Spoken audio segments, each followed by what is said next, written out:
yo creo que hay cosas de Lamine que las tenemos que coger como muy positivas, y no hablo de sus triunfos, sino de la manera como él se ha comportado, ha demostrado de dar pasos hacia adelante. Un choque, ¿no? Poder ir a la ciudad deportiva del Barça, conocer, porque aquel día le presentaron brevemente, pero le presentaron a Xavi, a todos los jugadores. Y de hecho él tenía conocidos de aquí del instituto y del barrio que conocían personalmente a Lamine, porque siempre algo que yo hice hincapié en el documental, ¿no? Que es,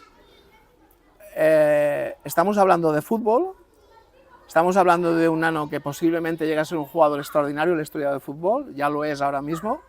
Hola, ¿qué tal? Nos encontramos en el Instituto Escuela Ángela Bransuela. Estamos en Mataró, en el barrio de Rocafonda, sobre todo conocido en estos últimos meses con la irrupción de Lamine Yamal, que él pues creció en los primeros añitos aquí en este barrio de Rocafonda, sobre todo por la familia paterna y también por la iniciativa de un alumno de esta escuela de cuarto de ESO el año pasado, Bernat Muñoz. Al final todo desencadenó en un documental llevado a TV3 con premio Ondas. Pues Bernat Muñoz hablaba de esta revolución 304, el 304 es este código postal 08304, que es Rocafonda aquí en Mataró, y vamos a hablar con su tutor no solo de esta irrupción, de cómo está afectando positivamente la irrupción de Lamine, de esta luz que se está poniendo en el barrio de Rocafonda, sino también pues un poquito de las dinámicas y de estas periferias que, por qué no, hay que destacar también. Ignasi Mangue, él es licenciado en Historia, en Geografía, documentalista, arqueólogo y es profesor de secundaria de esta instituto escuela, y vamos a hablar en la mañana de hoy. Ignasi, muy buenas, ¿qué tal? Hola, ¿qué tal? Muy bien. Muchísimas gracias. No, nada, hombre, encantado de estar aquí. Bueno, aquí a nuestras espaldas tenemos los peques de... Estamos ya en julio, entrando en julio, por tanto, época estival, sin alumnos en las aulas, pero ¿cómo ha ido esta irrupción estos últimos meses, todo este tema, este movimiento post-trabajo, Revolución 304 de Bernat Muñoz? ¿Cómo lo habéis vivido aquí en...? Bueno, fue progresivo. En el momento que TV3 empezó a lanzar las píldoras, digamos, previo a la estrena que se hizo aquí en Mataró, de hecho, el hecho que impulsó el documental antes de la emisión en TV3 fue el estreno que se hizo aquí en el Teatro Monumental de Mataró. Se llenó el teatro, faltó gente que pudiera entrar, y a partir de aquí la gente fue haciendo el boca a boca en todo el barrio, en Mataró. Bueno, fue un poco locura esas semanas, ¿no? Y ya cuando salió el documental en TV3, pues bueno, tuvimos unas semanas que evidentemente era mainstream, ¿no? Todo este tema aquí, y la gente estaba muy ilusionada, muy contenta, ¿no? También el documental permitió no solo que saliera yo, sino que salieron muchos alumnos, salió el centro, salieron familias que estaban por aquí. Bueno, la gente, hay una parte que, aparte de lo que es Lamine, ¿no? Para la gente del barrio, se apropió también de un trozo del documental, ¿no? Que eso es muy importante. Y este orgullo que estoy seguro, y también, ¿no?, vosotros como docentes, responsables, profesionales del ámbito de la docencia, en los chavales lo habéis notado seguro que en estos meses de forma especial, pero este orgullo de Rocafonda, de las periferias, de un barrio característico como tantos otros hay en el territorio catalán y español, este orgullo ya de lo diferente, ya desde siempre tú lo encuentras como una seña de identidad. Bueno, en mi humilde opinión, yo me considero todavía un recién llegado, aunque llevo ya casi 8 años aquí, ¿no?, como profesor en el barrio, pero algo sé del barrio, ¿no?, de sus gentes. Yo creo que eso ya estaba aquí, es decir, hay unas comunidades de origen extranjero, ¿no? Yo ya hablo de migrantes, hablo de catalanes de origen extranjero, que llegaron en sucesivas oleadas, las primeras hace unos 20 años, 25, y luego progresivamente con más intensidad los últimos 10 o 15 años, y a partir de aquí hay un sentimiento del barrio muy identitario, ¿no?, donde se han fusionado estas comunidades de origen extranjero, sobre todo marroquí aquí, por ejemplo, con comunidades de origen andaluz, con comunidades de vecinos de aquí de Mataró, de esta zona, que eran de origen de aquí, ¿no?, de hace muchas generaciones. O sea, todo eso ha formado un tejido que cuando llegas aquí al barrio ves muchísima gente que lo siente como propio y que se sienten orgullosos de estar aquí, ¿no? Y de ganarse la vida aquí y de trabajar cada día. Muy bien. La idea de Bernat Muñoz, de este alumno de cuarto de ESO, con este ¿cómo nace? Es decir, ¿cómo se fragua o rápidamente le veis el potencial al trabajo desde bien al principio o no os podéis imaginar la repercusión que luego ha tenido? Bueno, me gusta que hagas esta pregunta porque esto en el documental no lo acabamos de explicar. De hecho, hay gente que ha visto el documental y pensaba que había sido un montaje lo del alumno, el trabajo de recerca, ¿no? De investigación y tal. Para nada, esto surgió de una manera muy natural.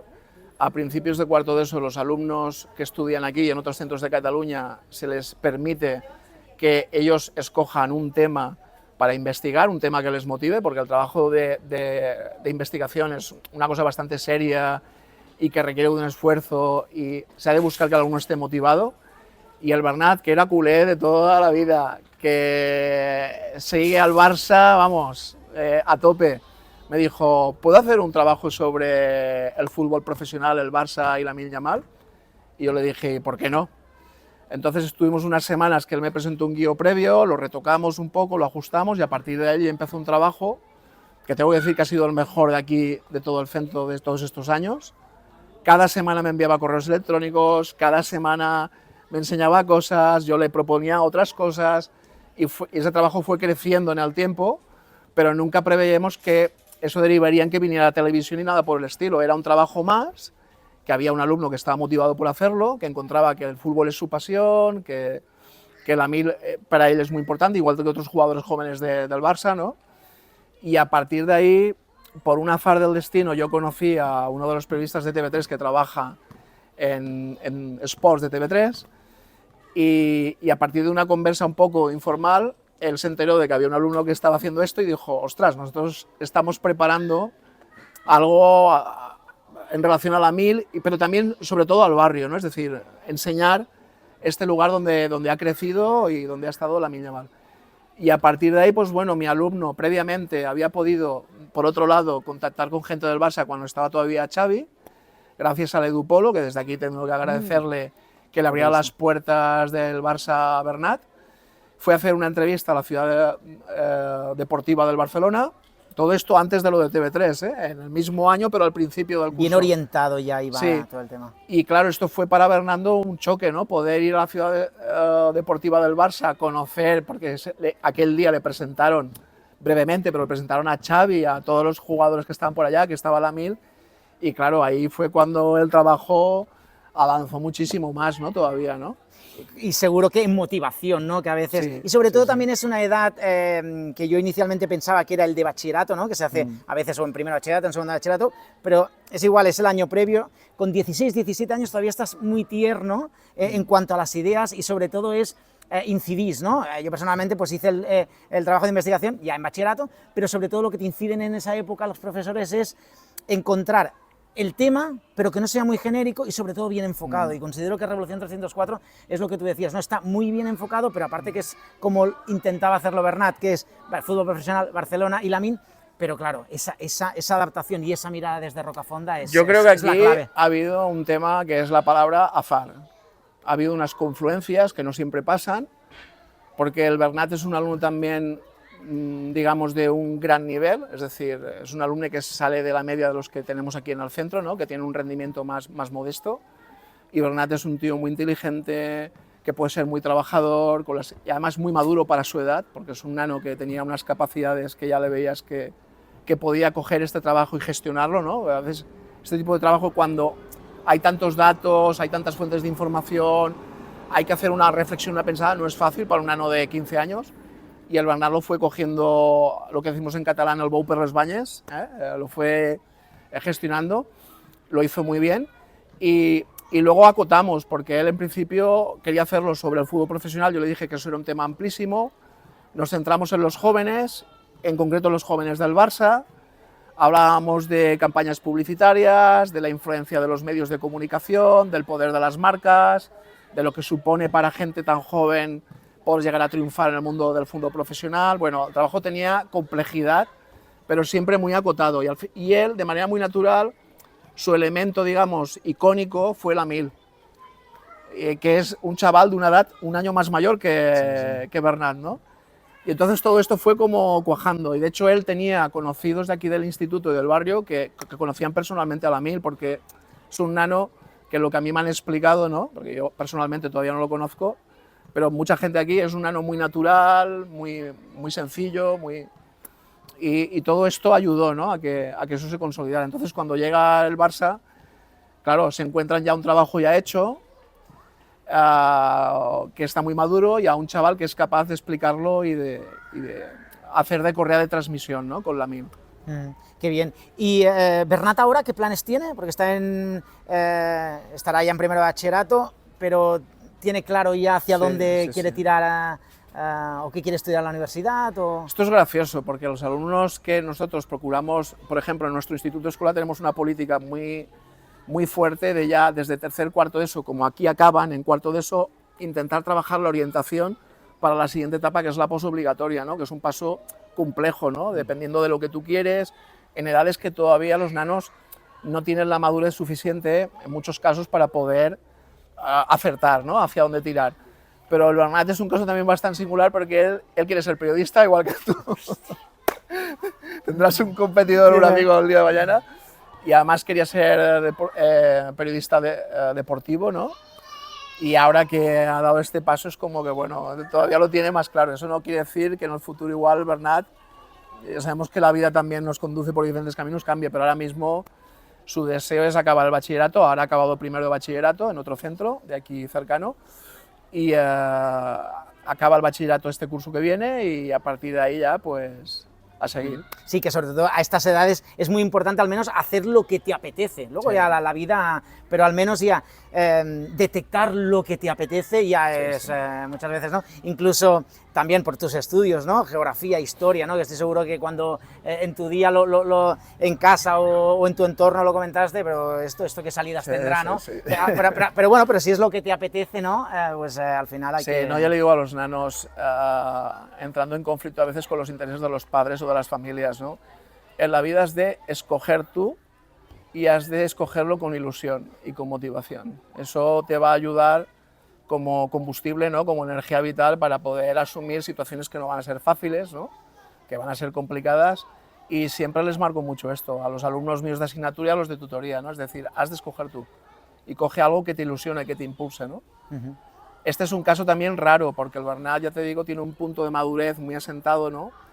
Que hace que se refuerce esta idea de él de querer seguir este camino, ¿no? De querer avanzar por ahí.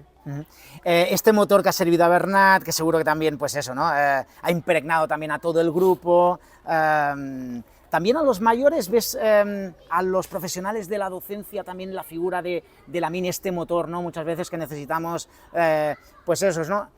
Iconas o referentes también. Tú como docente y que tratas con tantos chavales y demás, pero también por observación, ¿también crees que ha servido como motor para, por ejemplo, para los profesores, para los mayores, para los padres, o ha quedado un poquito en, pues eso, en las edades un poquito que impactan a la altura de Lamine? Yo creo que es una pregunta difícil de responder. En mi caso, por ejemplo, a mí evidentemente ha sido un refuerzo muy positivo, ¿no? Aquí en el centro podrías tener diversidad de opiniones, ¿no? Es decir, hay profesores que lo han visto como un elemento muy motivador, ¿no? Bueno, y de hecho hay profesores que me han contactado de otros centros que han pasado el documental y que lo están utilizando como un elemento de enganche a muchos nanos, pero siempre algo que yo hice hincapié en el documental, ¿no? Que es, estamos hablando de fútbol. Estamos hablando de un nano que posiblemente llegue a ser un jugador extraordinario en la historia del fútbol, ya lo es ahora mismo, pero es fútbol, es decir, hay otras cosas aparte del fútbol. ¿Por qué digo esto? Porque el profesorado estamos muy preocupados hoy en día con el nivel de estudios de los nanos, con este tema de qué va a pasar con mi futuro, y el fútbol, que se ha convertido, ya lo era, pero ahora todavía más, en el elemento, yo creo, central a nivel deportivo del mainstream, ¿no? En lo que sería comunicación y situaciones de ocio de masas, está arrastrando unas dinámicas que a veces son positivas, pero otras no tantos, ¿no? Y entonces nos preocupa algo que sea la confusión del triunfo de unos pocos extrapolable a unos muchos. Es decir, yo creo que hay cosas de Lamine que las tenemos que coger como muy positivas Y no hablo de sus triunfos, sino de la manera como él se ha comportado, ha demostrado de dar pasos hacia adelante, de escuchar, de reflexionar sobre lo que tiene que hacer, que está todavía en este embrollo que es muy complejo, y de una cuestión muy básica que se llama esfuerzo y trabajo, que son palabras que hoy en día no están muy de moda, sobre todo en el mundo educativo, que yo reivindico, que las hemos transportado a los que venimos desde atrás y es como una cadena en el tiempo, pero que son súper necesarias. Es decir, yo quiero que los nanos, igual que muchos profesores, se transformen de cara a luchar por su objetivo, si es el fútbol, pero que no pierdan de vista que se tienen también que seguir educando, que tienen que tener que el fútbol u otros deportes tienen una vida limitada, ¿no? La vida de un deportista de élite o no es limitada en el tiempo, y que han de tener una formación lo más amplia posible, ¿no?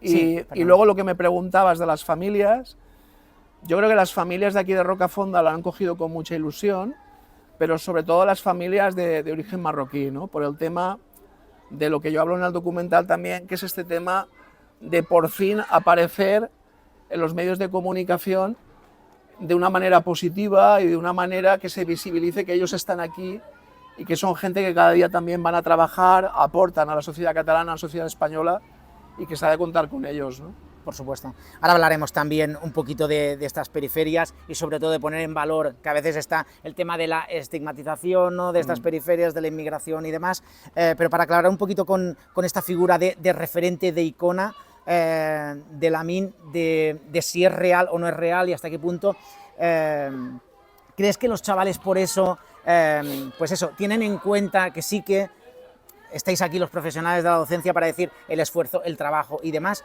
pero son referentes que ya se sabe que es muy difícil triunfar y está el aspecto del talento y que seas elegido y demás, pero lo encuentran como un referente alcanzable de alguna manera.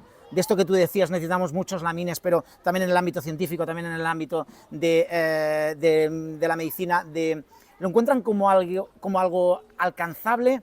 ¿O crees que a la que se giran los chavales es algo que queda, que se les escapa? Es decir, ¿ha sido tan, o está siendo que al final, claro, yo cuando venía con el coche digo, hostia, Rocafonda y demás, pero al final la vida continúa, y al final este chaval está en la otra punta de Barcelona, y entonces no sé si esto, los chavales, hay una parte de motor, pero otra parte que dices, casi, ya casi ni nos pertenece, ¿no? No lo sé, ¿eh? Yo creo que hay un poco de todo aquí, y te lo matizo.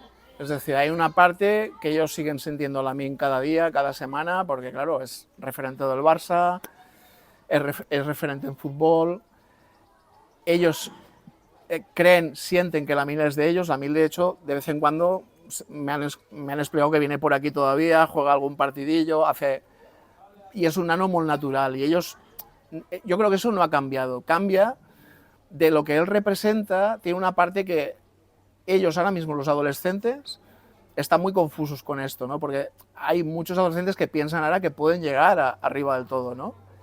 Y esta parte pues tiene un punto de ficción, ¿no? En el sentido de que las bases para llegar al fútbol profesional de élite son muy complicadas, implican a muchas renuncias, hay una selección muy brutal de lo que es en categorías inferiores el proceso de llegar aquí, y ellos no siempre tienen la claridad de visión de esto. Esto también es entendible porque dentro de que Lamine es el único referente que tiene mainstream, mediático, que les representa a ellos aquí en concreto, a la comunidad del barrio y a la comunidad en este caso de origen marroquí o africano, nos faltan otros referentes que equilibren un poco el potencial de Lamine. Esto es lo que insistía en el documental. A ver, referentes catalanes hay, en el sentido está, no sé, la Nayat El Hamchi, la Miriam Hatibi, por ejemplo, en el mundo musulmán, ahora están surgiendo youtubers y tal, que van creándose su pequeño espacio, ¿no?, de representación, que no solamente es para su comunidad de origen, sino que abarca el conjunto de la sociedad catalana. Pero son elementos que aquí todavía no han aterrizado. No han aterrizado ni en los adolescentes de aquí, ni en muchas de las familias, que son gente a veces de un nivel cultural modesto, y que en su día a día no están pendientes de estas nuevas voces de origen musulmán o de origen africano, de origen extranjero, ¿no? que creando este principio de multiculturalidad, o esperemos que llegue a ser interculturalidad catalana, ¿no? Entonces los nanos, los referentes que tienen es la MIL. Y por eso yo insistía en que tenemos que esperar, ahora, supongo, un tiempo a que salgan otros referentes que un poco equilibren un poquito este potencial de que ellos se queden absolutamente deslumbrados por esta estrella y empiecen a pensar que hay vida después del fútbol. Es decir, porque no todos van a llegar al fútbol de élite y porque al final yo creo que estamos ante un caso muy excepcional, ¿no? Igual que en su día lo fue Messi, ¿no? En el mundo del fútbol. Entonces aquí estamos en un proceso que ha de haber cambios, ¿no? al tanto de esto. Pero al menos, como tú también comentabas, se normaliza la diversidad en los referentes. Sí. Es decir, que esto también apuntabas que hay trabajo a hacer en el referente de género, ¿no? En referentes de género. Sí, sí, absolutamente. Por supuesto, ¿no? Pero bueno, que se abre ahí una ventana en cuanto a la diversidad que es de agradecer y es súper necesaria. Sí, y creo también que es importante que en el caso de Lamine no se le cargue de más responsabilidad de la que ya tiene, ¿no? Es decir, es una persona muy joven y a veces hay un deseo de que él represente o haga cosas por la comunidad a otros niveles que él ahora mismo no puede hacerlo, ¿no? Porque ya tiene bastante en asumir su día a día, que debe ser muy complicado, ¿no? Marcas, patrocinadores, medios de comunicación, el propio fútbol, etcétera. Entonces, yo es lo que decía, vamos a dejar que Lamine se dedique a hacer fútbol, pero vamos a estar muy atentos a que aparezcan otras personas también de referencia de la comunidad, ¿no? Que representen otros intereses, sea en el campo de la literatura, del cine, del mundo científico, del mundo de las artes, del mundo de investigación, lo que sea, ¿no? De todas maneras, tú habías comentado que no tuviste en este proceso, no has tenido la ocasión de tratarlo así en la corta distancia. ¿Bernat ha notado algo diferente en cuanto a un perfil también desacomplejado o que rompe moldes de decir hostia, Ignasi, es diferente? Es decir, al margen de que muchas veces que hablamos de esta aura, ¿no? de las personas, pero también por dónde están, ¿no? También es la mirada tuya, ¿no? Que ya está modificada. Pero Bernat, con esa sensibilidad que me comentas que también tiene, ¿veía algo un poquito al margen de ese poder que tiene sobre el balón? A ver, yo creo que lo que hablé con Bernat, ¿no? Que hablamos bastante durante el proceso y después del proceso, y él ha estado, digamos, un cierto tiempo en contacto con él, ¿no? Para el documental, lo que más le sorprendió fue la sencillez. Es decir, él tenía, yo creo, el recelo de si me encontraré una persona diferente de la que me han hablado mis amigos del barrio, pero Lamine le demostró en cada momento que era un tío como él. Es decir, ya sé que esto suena difícil de creer, pero las imágenes que aparecen en el documental de ellos dos y tal, es que es así, dos tíos jóvenes del mismo barrio que ahora se conocen y que hablan de naturalidad de los temas que les interesan, ¿no? O que les preocupan y tal. Y eso yo creo que al Bernat le hizo todavía apreciar más la figura de Lamine, ¿no? De esta figura que no solamente es la mediática, la que vemos y deportiva, que marca goles, sino que es un tío que a día de hoy pues es lo que ve, es un chaval de barrio que ya está, que está abierto a hablar contigo con naturalidad. Y anclado todavía a estas periferias que, como tú también comentas en el documental, hace referencia a Rafael Sánchez Ferlosio en la novela del Jarama, de estas periferias, ¿no? De estos chavales que bajan al río en las periferias de Madrid. Bueno, es un tema muy viejo ya y muy antiguo, es decir, podríamos haber enumerado un montón de escritores, de cineastas que han abordado el tema de las periferias. Sin ir más lejos, uno de los referentes intelectuales que tenemos en Europa, que es Pasolini, va a ser de los primeros cineastas que marcó el tono de lo que era el mundo de la periferia, que había quedado muy relegado, marginado en el cine, digamos, comercial o en el cine de primera línea, ¿no?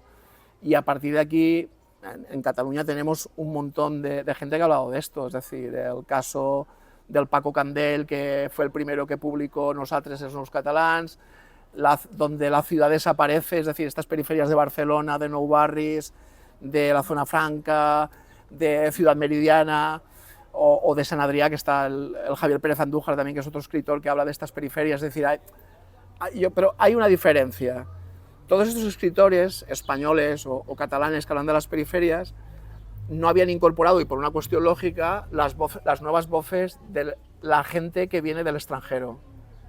Para mí es el factor diferencial.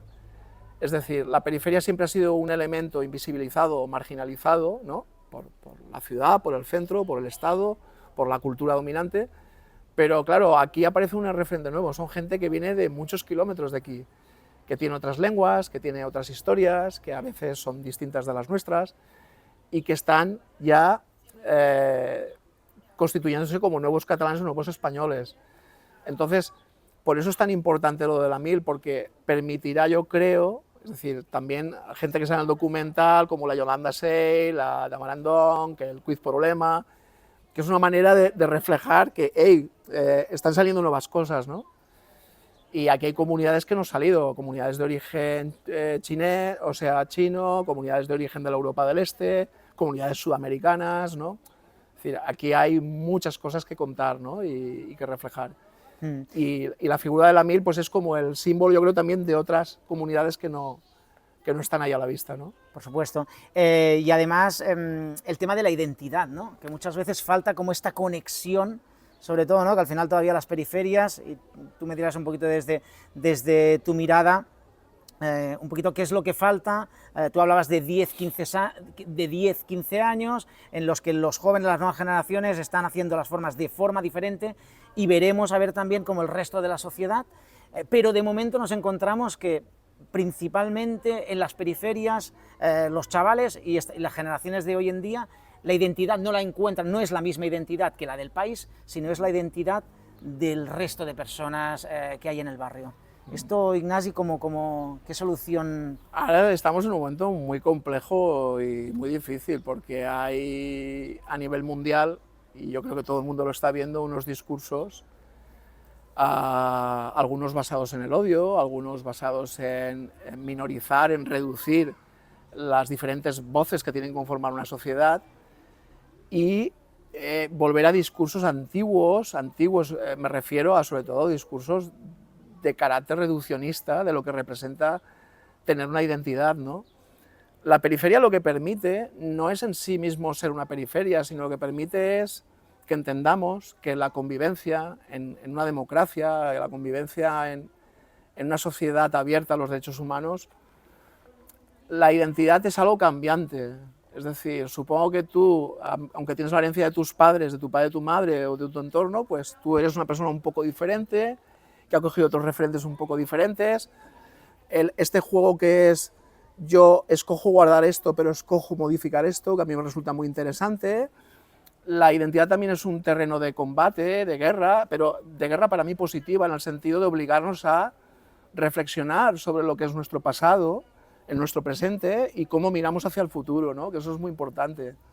Entonces, a partir de aquí, nosotros mismos tiene que haber procesos de diálogo abiertos a esperar que pasen cosas que no esperábamos, ¿no? Desde miradas también, desde ángulos diferentes. Entonces, la identidad que tienen estos jóvenes de aquí es compleja, puesto que tienen que jugar a este juego que es, bueno, lo que viene del país de mis padres, con una lengua diferente, con unas raíces diferentes, pero yo he nacido aquí, hay cosas de aquí que me gustan, pero otras no me gustan, ¿cómo mezclo todo esto? Y por medio todo el tema de la globalización, porque al final, desde hace años estamos sumidos en una coctelera que gira cada vez más deprisa, donde los referentes pueden ser una serie mainstream de Netflix, Amazon, la película de no sé qué, el rapero de no sé cuántos, y es todo como muy mezclado.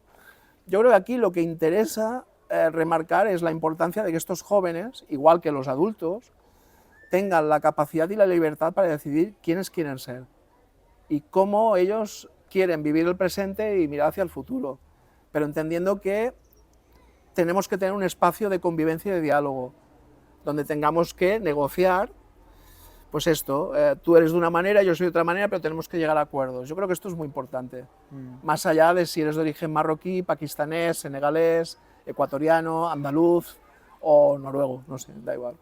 Pero qué importante que son estos mapas, que también comentabas, ¿no?, de la filósofa Marina Garcés, ¿no?, Sí. estos mapas que tenemos internos, ¿no?, Sí, de dónde venimos. Sí. Lamin comenta, ¿no?, que yo cuando juego los partidos, es que lo encuentro como muy qué manera de enfrentarse a la realidad, en lugar de hacerlo con el Barça, cuando juega con España lleva las banderas de Guinea Ecuatorial y de Marruecos, es decir, y tiene clarísimo que de Marruecos le aporta esa parte más atrevida, de Guinea tiene esa parte más alegre y divertida como persona, por eso que es tan importante saber de dónde venimos y estos mapas internos, como decimos, ¿no? Este origen que muchas veces es casa, ¿no? Es decir, hacia dónde vamos, la globalización, ya, pero lo mío, lo que me hace sentir mi yo más es esto, ¿no? Es un tesoro, yo creo. Yo creo que él lo vive afortunadamente con naturalidad en este momento en su vida, porque ha tenido la suerte, bueno, de encontrarse estos padres diferentes en un entorno diferente, pero si haces un repaso del documental, cuando está en su club allá fuera de aquí, de Mataró, ¿no? Allá es su casa también, ¿no? Vive otra historia, llega aquí, tiene otra casa, ¿no? Es decir, yo considero que las personas, en este caso de origen extranjero, son unos grandes privilegiados, porque tienen una diversidad de menús, permíteme el eufemismo gastronómico, pueden escoger. Aquí, por ejemplo, en nuestro centro, y es una de las cosas que estoy más orgulloso, ¿no?, es de que nosotros, que somos también parte de la realidad catalana, tú cuando ves a los niños jugar aquí en infantil o en primaria o incluso la ESO, están mezclados, ¿no? Aquí no hay diferencias de si tú eres de Marruecos o tú eres de Andalucía o tú eres de toda la vida aquí. Al final los niños yo creo que nos enseñan, cuando son pequeños, ¿no?, estas cosas que perdemos de referencia a los adultos, de que podemos convivir con diferencias y que al final aquí deja de perder sentido el lugar para concentrarnos en el yo, en el tú y en el él, en el nombre. Él es Joan, él es Ibrahim, él es Mamadou, él es Saibo, es quien sea, pero son ellos, ¿no? Y cada uno son diferentes, tienen cosas contradictorias, también los seres humanos somos contradictorios, ¿no? Y a partir de aquí esto se vive con naturalidad. Sí que es verdad, y lo digo en el documental, que hay barrios o comunidades que esto les cuesta mucho más, porque están más aisladas, ¿no?, más segregacionadas. Y no hablo de gente de origen extranjero, lo que diríamos de migrantes, sino de gente aquí de toda la vida, que tiene un discurso muy conservador, muy cerrado, muy de cultura del miedo también, de bueno, ¿qué pasará y tal? Y esto se ha de vivir con naturalidad. Cataluña ha sido tierra de paso para muchísima gente. La Cataluña ahora no se entiende si no es de la diversidad de gente que ha aportado. Y que al final cada uno ha llevado su mochila, ha depositado aquí un trozo. Yo mismo, por ejemplo, que soy valenciano, aunque mi padre es africano, mi madre es andaluza, bueno, en fin. Estoy acostumbrado a este territorio de diversidad, por lo tanto para mí es muy, muy natural. Y creo que debemos de acostumbrarnos a esto, ¿no? Y la parte de este orgullo, del orgullo de las personas de la periferia que tienen esto, ¿cómo lo conservamos en esta realidad que es más endogámica y que por tanto las periferias se tienen que abrir, y ya veremos también si el resto de la sociedad lo abraza o cómo evoluciona todo, pero cómo mantenemos? Esta pregunta que haces es muy interesante, porque yo creo que aquí debemos de verlo desde dos ángulos, o de más de uno. ¿Las periferias se tienen que abrir o es la sociedad la que se tiene que abrir? ¿Las periferias serán el futuro o ya son el presente? Mira, te cuento una anécdota. Cuando yo llegué aquí, yo durante unos años estuve de árbitro de la Federación Catalana de Básquet, que es mi deporte, yo soy del mundo del básquet, y claro, yo no conocía Barcelona, no conocía nada, era la primera vez que vivía aquí y tal, y un día me dieron una serie de partidos en Badalona y aterricé ahí en Fondo, en la parada de metro, y salgo, y claro, yo venía de una Valencia de mucha población blanca, de toda la vida, evidentemente con algunas gentes de otros países, pero lo que me encontré allá fue las Naciones Unidas. Es decir, había gente de origen chino oriental, había gente del Punjab, los que llevan el turbante, había de todo, pero no veías gente blanca ya. Y entonces, durante unas semanas que estuve volviendo allá, dije, esto no es futuro, esto es Cataluña, es esto. Pero es un esto que desafortunadamente no tiene visibilidad en los medios de comunicación de masas. Si no es a veces porque ha habido un problema de migrantes. Esto es una realidad, y es una realidad inapelable, es decir, es una realidad que está aquí. Pero estas comunidades no tienen la presencia que deberían de tener en los medios de comunicación de masas. ¿Por qué insisto en este tema de los medios de comunicación de masas? Porque son una parte muy importante del presente y de la vida de las personas en cuanto a construcción de identidades y también la construcción de lo que somos como comunidades.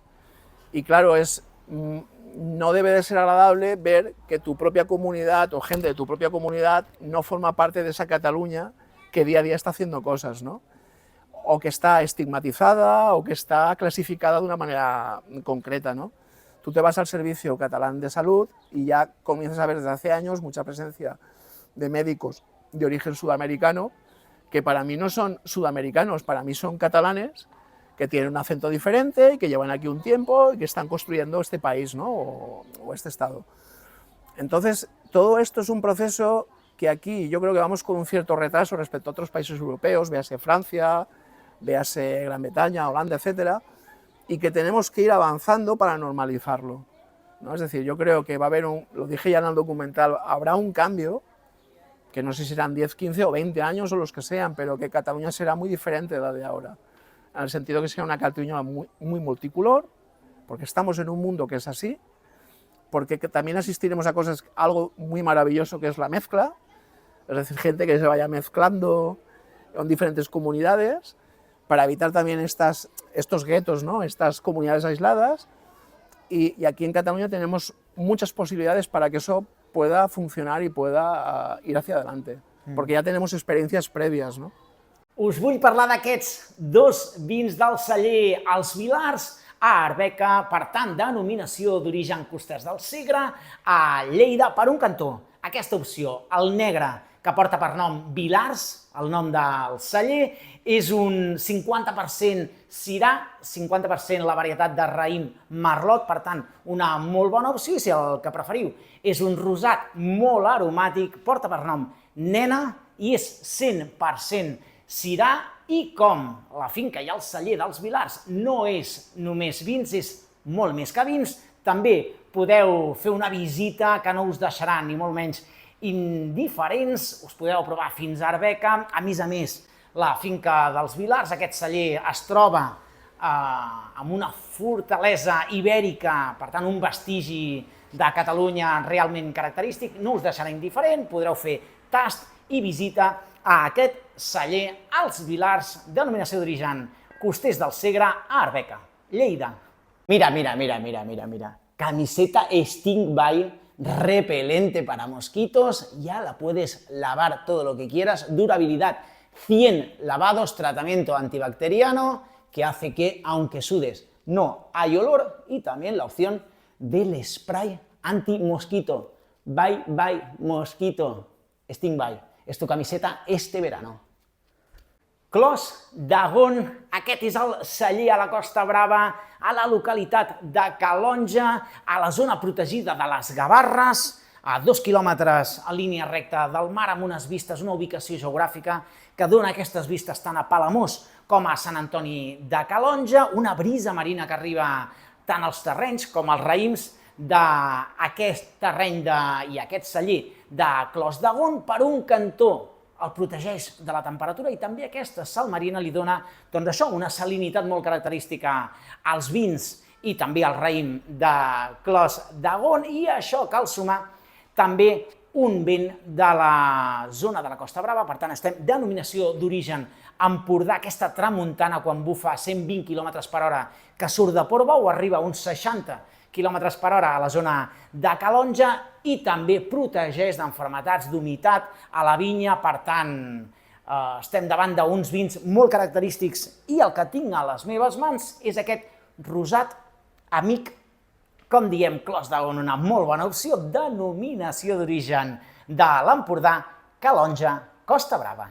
Arrocería Cristian, esta es vuestra opción, un restaurante que nace en Sabadell, el primero con esta oferta de arroces exclusivamente, con una carta, una variedad de hasta 17 arroces, paellas, combinado tanto con verduras, con carnes, con marisco, pescado, buenísimo, también fideuás.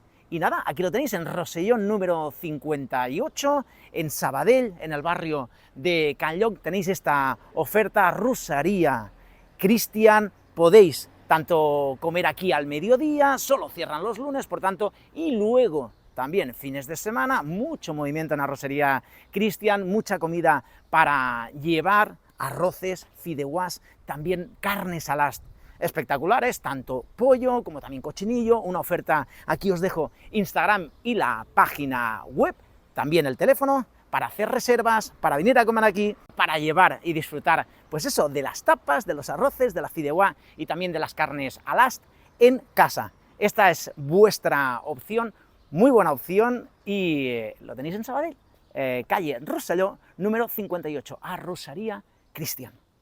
Us vull parlar de Macameu, d'aquests vins, d'aquest celler artesanal a les Garrigues, un celler familiar que funciona des de 2013, combinant tradició, combinant també innovació per donar resultat a uns vins realment autèntics, provinent d'unes vinyes velles, amb unes varietats de raïm autòctones de la zona de Lleida, de les Garrigues, amb un projecte Clos de Peguera vitivinícola realment novedós, que aposten realment per tot el procés natural, amb la mínima intervenció, i el que tinc a les meves mans és un blanc brisat que no us deixarà indiferent, com dic, Macameu, molt bon celler, artesanal, totalment natural, a les Garrigues, a la localitat del Vilosell, y aquest és el vostre vi, Macameu.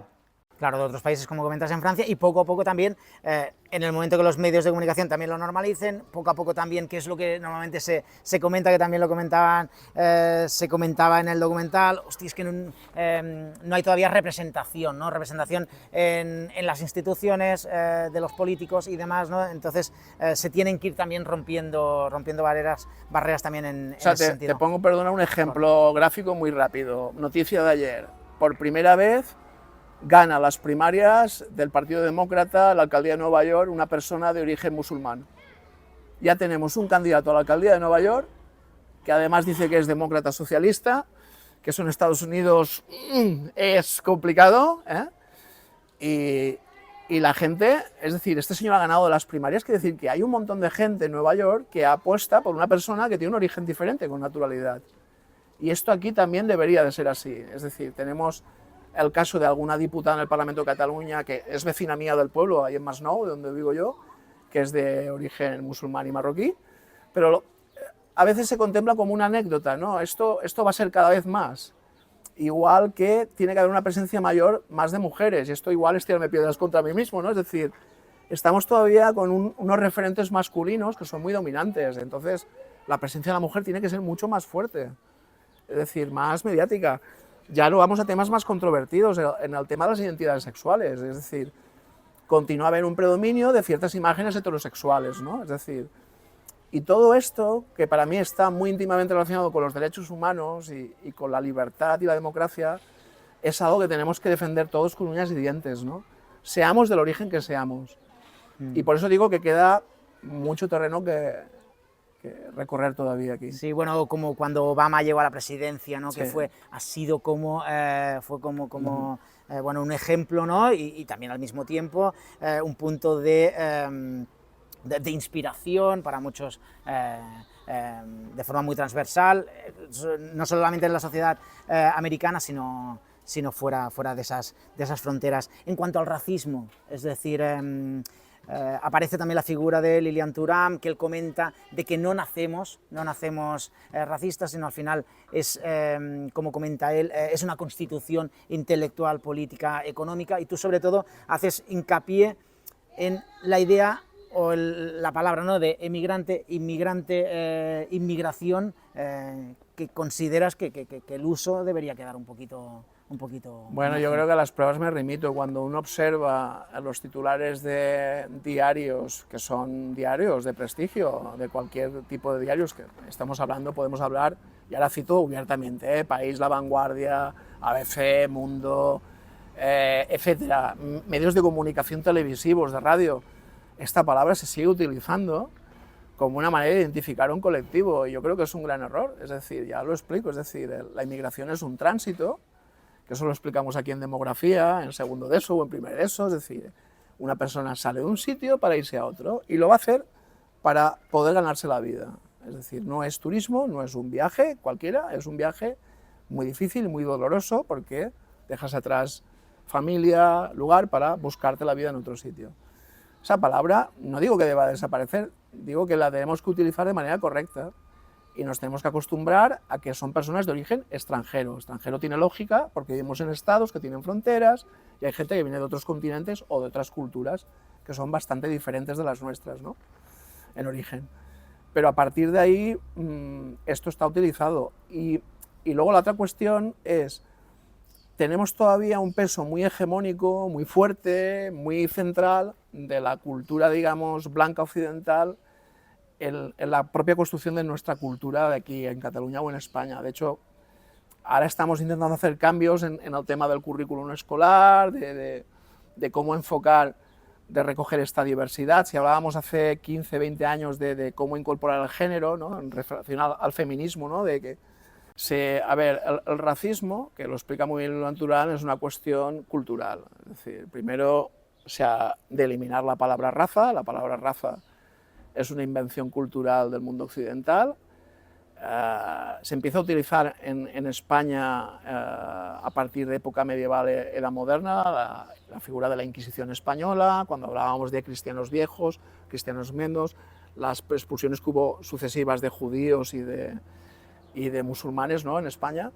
Y luego esto ya en el mundo contemporáneo, pues bueno, el imperialismo, las naciones europeas, los estados-nación europeos crean un paradigma a la hora de colonizar a otros pueblos de hacer esta diferenciación de razas, ¿no? La raza científicamente está demostrado que eso no existe, es decir, es una invención. Los humanos tenemos diferencias adaptativas, pero tenemos la sangre es igual de una persona de un origen o de otro, nuestro corazón, es decir, todo, no hay una evidencia científica que respalde esto. A partir de aquí hay unas construcciones muy tendenciosas, ¿no? Que desgraciadamente son muy estructurales. Estructurales me refiero en que toda la sociedad, en diferentes apartados, hay un racismo que es evidente y otro que no lo es. El racismo es evidente, yo creo que lo vemos claramente cuando hay una manifestación, ¿no? De un grupo fascista, de un grupo racista, lo vemos en el mundo del fútbol, no lo hemos visto este año desgraciadamente, ¿no? Pero luego hay un racismo que ya es más invisible, ¿no? Y este racismo no sale porque justamente los colectivos que lo padecen no tienen representación mediática para hacer el altavoz de esto está ahí. Entonces, hasta hace pocos años esto era como muy complicado que la gente que no es, por ejemplo, no negra o no mezclada o lo que fuera, lo viera, ¿no? Pero ya empezamos a tener referentes de estas propias comunidades, por ejemplo, un programa que me gusta mucho radio, que es esto de No hay negros en el Tíbet, que lo lleva el rapero este que era el Franti, ¿no? Que es muy divertido.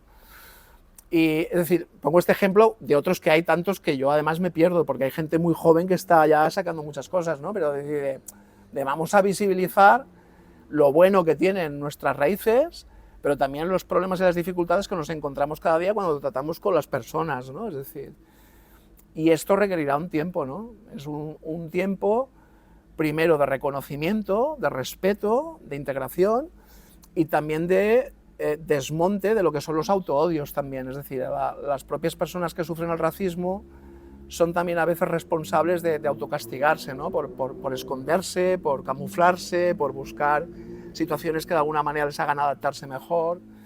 Y todo esto, bueno, lo primero se ha de sacar a la superficie y luego a partir de ahí trabajarlo, ¿no? En diferentes niveles, a nivel educativo, a nivel cultural, a nivel político, a nivel también económico, etc. Yo creo que aquí podemos volver al tema de la MIL, la figura de la MIL, la familia de los hermanos Williams, de toda esta gente que está aquí, puede dar un gran impulso, ¿no? a todo esto. Pero no como único factor, sino un factor que está ahí presente, de que todo el mundo sienta que esta gente son suyos. Pero también el chico que está en el supermercado es suyo, el otro que está cuidando el jardín es suyo, es decir, que entendamos que todo esto es así. Y esto necesitará un tiempo, ¿no?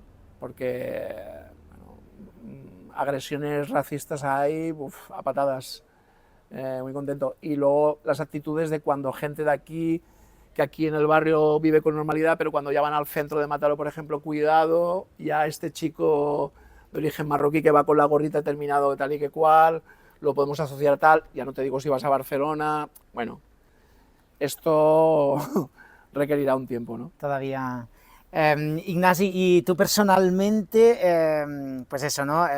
Con tu trayectoria, ¿qué te ocupa? ¿Tienes proyectos personales? ¿Ocupa? ¿En qué campos al margen de, pues eso, ¿no? Profesor de secundaria y de hacer crecer a estos chavales, pero de lo que ¿qué te interesa de la sociedad de hoy en día? A mí me interesa todo. Soy una persona que tengo, no sé si una cruz, una desgracia o una cosa muy guay, que es que me interesan todos los temas. Entonces, la vida te va conduciendo al final a que tengas que restringir un poquito, ¿no? Es decir, a ver, yo tengo mi gran preocupación, que hay días que lo hago más o menos bien, otros que soy un desastre, es ser padre. Es decir, tengo 2 hijos. Y una de mis batallas es ver cómo hago para estar más tiempo con ellos y hacer cosas. Y fuera de eso, y de mi mujer y mi familia y tal, y mis hermanas, mi madre, etcétera, ya vienen mis temas, ¿no? Y aquí, pues sí, soy profesor aquí, pero como te decía, yo de formación soy arqueólogo, historiador. Todavía sigo investigando casi a escondidas y poco a poco y tal, porque no tengo casi tiempo. Pero me interesa mucho el mundo de la antropología, el mundo de los estudios postcoloniales, ¿no? Todo lo que afecta a la diversidad cultural que tenemos hoy en día, las raíces de esto. Mi tema de investigación no tiene nada que ver con lo que hago aquí, que es el agua. Es decir, yo empecé a estudiar temas de acequias en Valencia. Tenemos una huerta que es muy grande, que se llama la Horta de Valencia. Y ese fue mi tema, porque yo cuando era pequeño al lado de mi casa pasaba una acequia descubierta, yo me enamoré de ella y a partir de ahí ya fue un enganche y tal. Me interesan mucho los temas agrarios, porque de hecho estuve muchos años trabajando en la huerta y aquí tengo la suerte que tengo las cincenias y tenemos un proyecto del instituto muy chulo de trabajo con los payesos, los agricultores de aquí desde hace 5 años ya. Y ese tema me interesa el tema del medio ambiente también, y de que dicen a la sostenibilidad, ¿no? Es decir, mantener el equilibrio. Me interesa el mundo del cine. Tengo que decir que soy un fanático de la NBA, que es un tema que también me interesa. No sé, me interesan muchas cosas, ¿no? Con toda la diversidad que hay en la NBA, que también es una, bueno, como la sociedad americana, ¿no? Sí. Que, con toda la diversidad. Ahora me interesaba el tema del agua, ya para cerrar, pero ya que el futuro de Cataluña en cuanto al agua, es decir, ¿es sostenible o tendremos que tirar por el tema de, estamos al final abocados a desalinizar? ¿Somos sostenibles como territorio? No. No, ¿eh? No, no. Me gustaría decir que sí, pero las evidencias no. Yo colaboro con un grupo de investigadores que vienen del mundo de la ingeniería, que están trabajando en un proyecto sobre transición energética en Cataluña actualmente, que lo lidera el Carles Riba, que es un ex profesor de universidad o profesor emérito, que lidera otro grupo de investigadores muy amplio, y tengo la suerte de que me dejan colaborar con ellos, ¿no? Porque son gente con un currículum impresionante, y tanto energía como en el tema agua, que son 2 temas bastante básicos, ¿no? Para nuestro presente y nuestro futuro, Cataluña en el modelo actual no es sostenible. Hemos creado una estructura de territorio a nivel de ciudades, a nivel de infraestructuras y sobre todo a nivel de consumo, que no se aguanta. Ahora, a día de hoy, Cataluña no tiene suficiente energía propia para poder abastecerse. De hecho, te pongo un ejemplo, la región metropolitana de Barcelona, ya no el área metropolitana, sino la región, que sería el Barcelonés, aquí el Maresme u otras comarcas que están pegadas a Barcelona, no podemos ni tenemos la capacidad para producir suficiente energía para autoabastecernos. Esto quiere decir que la tenemos que coger de otro sitio. Tú me decías el agua. Barcelona, que es un tema que yo he trabajado en un proyecto hace años del Museo de Historia sobre el tema de la cultura del agua en la ciudad de Barcelona. Barcelona ha dependido de fuera siempre. Barcelona tenía suficiente como ciudad contemporánea, suficiente capacidad. La primera sangría la hacía a través del Rec Comtal, a Montcada de Reixac, que es el pueblo de aquí al lado de Barcelona, y luego vivimos de las aguas del Ter, que es un río que está muy lejos de aquí. A partir de ahí se hablan de trasvases del Ebro, trasvases de ríos franceses. Es una locura. El presente y el futuro pasa porque tenemos que decrecer, tenemos que rebajar el consumo, y a partir de ahí esto nos permitirá, dentro del cambio climático que ya estamos metidos dentro de ello, poder asumir una gestión del territorio más acotada para poder mantenernos. sin ir más lejos, hace, ¿qué pasa? Un mes y medio, 2 meses tuvimos el apagón, la gente se espantó. Esto es un fenómeno que puede volver a pasar y es como un toque de atención de decir, cuidado, hace un año teníamos decreto de sequera aquí. Aquí tenemos un huerto en el instituto que lo tuvimos que abandonar, no teníamos agua para poder regar. Se prohibió que tanto parques como huertos de este tipo se pudiera regar, ¿no?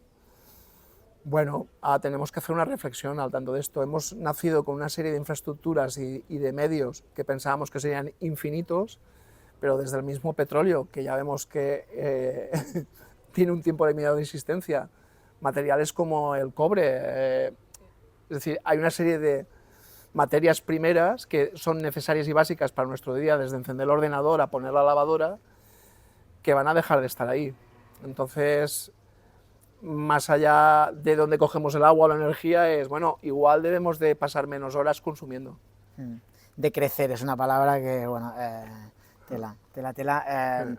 Bueno, buen sitio la escuela, Instituto Escuela Ángela Bransuela pues eso, para educar a los chavales también, pues eso, ¿no? De la manera de vivir, que por cierto, la historia de Ángela Bransuela, ahora al final de la entrevista podrán ver unas imágenes de la historia de, pues eso, ¿no? De esta impulsora, Ángela, una historia también de una persona impresionante, que parece que le va como anillo al dedo en un barrio como Rocafonda, ¿no?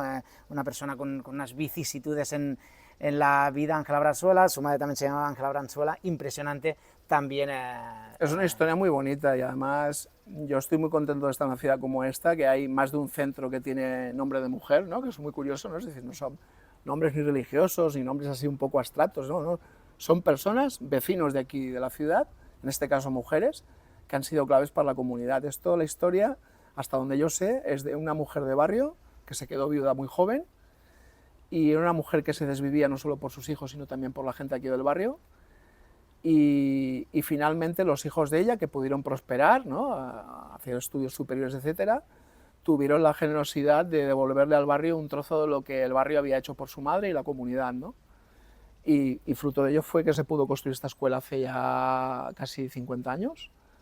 Y a partir de ahí, de todo esto venimos, ¿no? Y yo el otro día venía reflexionando, perdóname, que acabo con esto, de que tenemos un día tan frenético, ¿no? Y tal no de pensar, ¿no? La inercia del trabajo, de bla, bla, que olvidamos que el principal referente ya lo teníamos en el nombre de la escuela aquí para enseñar, ¿no? Sí. De una señora que lo dio todo, una señora que podía haber quedado invisible, como tantas miles o cientos de miles de mujeres, ¿no? Millones de mujeres que cada día hacen lo imprescindible para poder mantener a sus hijos, a su familia, a su hogar, sin menospreciar lo que hacen también los hombres, ¿no? Pero las mujeres históricamente, y todavía pasa también, llevan un peso muy bestia de lo que es la educación. Y educación para mí no es solo venir a un centro, es enseñarte qué es la vida, ¿no? Enseñarte los valores básicos en el día a día. Y esta señora que da nombre a nuestro centro, pues yo creo que la tenemos ahí como referente de... Ese punto de sacrificio, bueno, valores, sí, ¿no? Que no han salido tampoco durante la conversación, sí, pero la capacidad de adaptación de las comunidades de las periferias, ¿no? Y también la capacidad de sacrificio. Y al final, pues eso, ¿no? Leía, ¿no? Que era uno de los hijos que era farmacéutico, creció y al final retornar a la comunidad aquello que ha recibido es lo más bonito y eso, ¿no? Y que perdurará en el tiempo esta escuela. Larga vida y muchísimas gracias por tu atención, Ignasi. No, gracias a ti. Que vaya bien. Muchísimas gracias. Muy bien.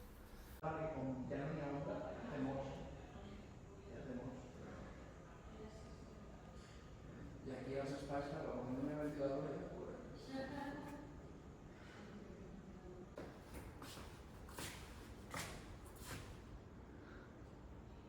Els iPhones graven amb una... Sí, sí.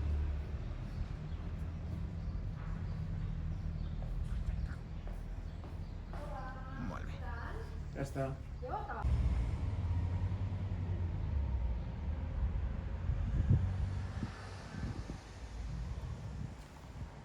Sí, yo no soporto las escuelas estas que esto es semen y formigó.